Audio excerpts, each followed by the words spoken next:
नमस्कार। आज हम बात करेंगे उत्तर भारतीय संगीत में प्रचलित 10 थाटों की और उन 10 थाटों में अलंकार किस तरह बनाए जाते हैं और गाए जाते हैं उसके बारे में। देखिए, अलंकार किस तरह बनाए जाते हैं और गाए जाते हैं इसके लिए मैंने पहले भी कई लेक्चर अपलोड किए हुए हैं।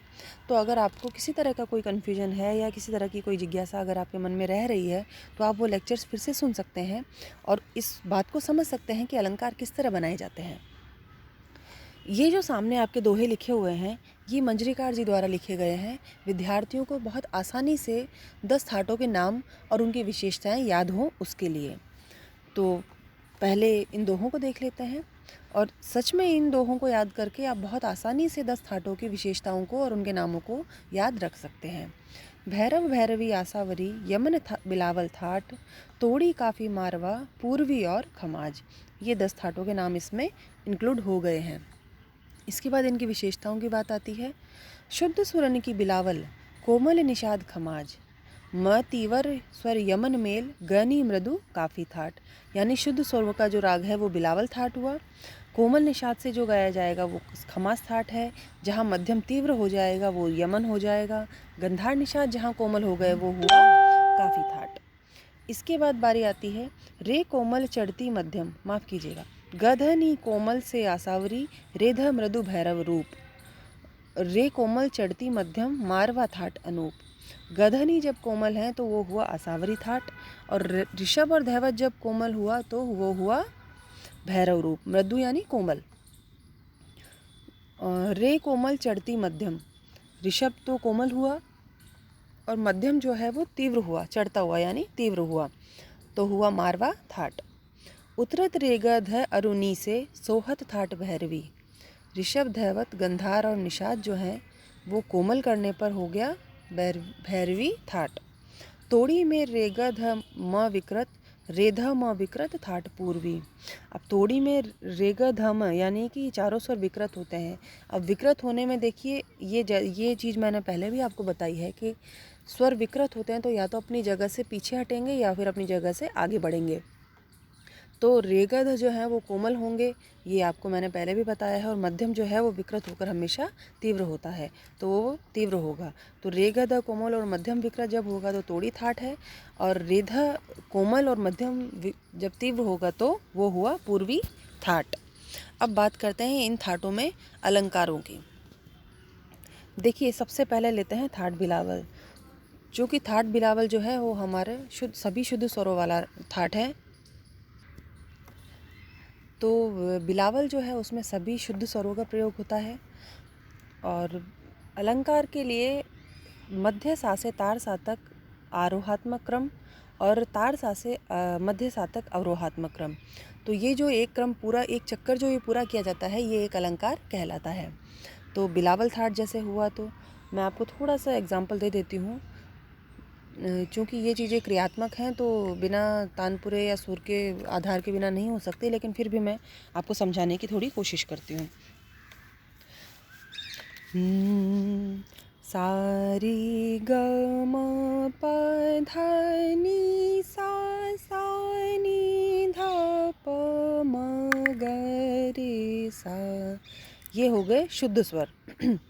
इसके बाद जब बात आती है खमास थाट की, तो खमास थाट जो है उसमें निषाद कोमल प्रयुक्त होता है, तो बाकी स्वर तो शुद्ध प्रयोग होंगे और निषाद को हम कोमल कर देंगे। सा री ग म प ध नि सा। अब शुद्ध निषाद और कोमल निषाद में जो फ़र्क है वो आपको गाते गाते सुनते सुनते ही पता चलेगा, और वो धीरे धीरे अभ्यास से आपके गले में और आपके दिमाग में वो स्थान निश्चित हो जाएंगे। इसी तरह फिर काफ़ी थाट की बात जब आती है तो गंधार और निषाद उसमें कोमल करने हैं और बाकी स्वर जो हैं वो शुद्ध लगेंगे। जैसे सा री ग, ये कोमल गंधार हो गया। म प ध नि सा, तो निषाद कोमल किया और वापस इसी तरह इसको अवरोहात्मक गंधार और निषाद को कोमल करते हुए हमें गाना है। इसके बाद बात आती है भैरव थाट की। भैरव थाट जो है उसमें ऋषभ और धैवत जो है वो कोमल लगते हैं, बाकी सभी स्वर जो है वो शुद्ध प्रयुक्त होते हैं। तो सा रे, और अभी तक हम कैसे कर रहे थे, सारे।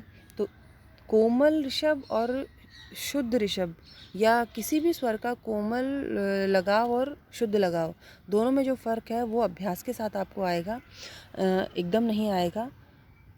तो भैरव थाट जो हुआ उसका अलंकार किस तरह बनेगा, और ये तो मैं सिर्फ एक अलंकार आपको बनाना बता रही हूँ।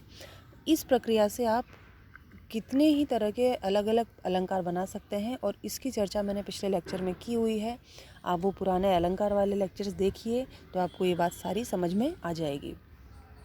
सा रे ग म प ध नि सा, सा नि द प म ग रे सा। ये हुआ भैरव थाट। इसके बाद बारी आती है थाट आसावरी की। थाट आसावरी में गधनी कोमल है और बाकी स्वर जो हैं वो शुद्ध प्रयुक्त हो रहे हैं। इसी तरह इसका भी फिर जब हम गाएंगे तो इसका लगाव हमें ध्यान रखना है। इसके अलावा थाट भैरवी की जब बात करें तो उसमें रे ग ध नि चारों ही स्वर कोमल प्रयुक्त हो रहे हैं और मध्यम जो है वो शुद्ध प्रयुक्त हो रहा है, उसमें तीव्र मध्यम नहीं है।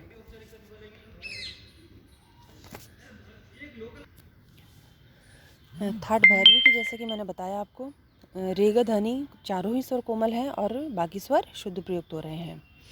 थाट मारवा जो है उसमें ऋषभ कोमल प्रयुक्त होगा और मध्यम जो है वो तीव्र प्रयुक्त होगा। इसके बाद थाट कल्याण की अगर बात करें तो उसमें बाकी सभी स्वर शुद्ध हैं लेकिन मध्यम जो है वो तीव्र प्रयुक्त हो रहा है। इसके बाद बारी आती है थाट तोड़ी की। तो थाट तोड़ी जो है उसमें रे ग ध कोमल स्वर होंगे और मध्यम जो है वो तीव्र होगा, और उसके अलावा जो भी स्वर हैं वो शुद्ध प्रयुक्त होंगे। थाट पूर्वी में रे ध कोमल होगा और मध्यम तीव्र होगा और बाकी सभी स्वर जो हैं वो शुद्ध प्रयुक्त होंगे। देखिए, मैं आपको वीडियो में गा के बता भी दूं तब भी आपको एकदम वो चीज़ समझ में नहीं आएगी।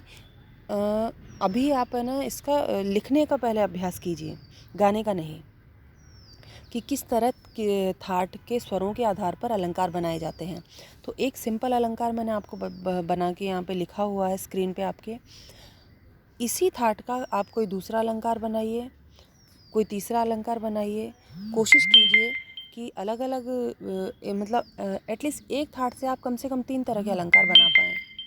तो उससे आपका अभ्यास होगा लिखने का, और जब लिखना आप करेंगे, अपना दिमाग इस्तेमाल करेंगे इस चीज़ के लिए, तो कहीं ना कहीं वो आपके क्रियात्मक पक्ष के लिए भी एक तरह की तैयारी होगी। तो आज के लिए इतना ही। धन्यवाद।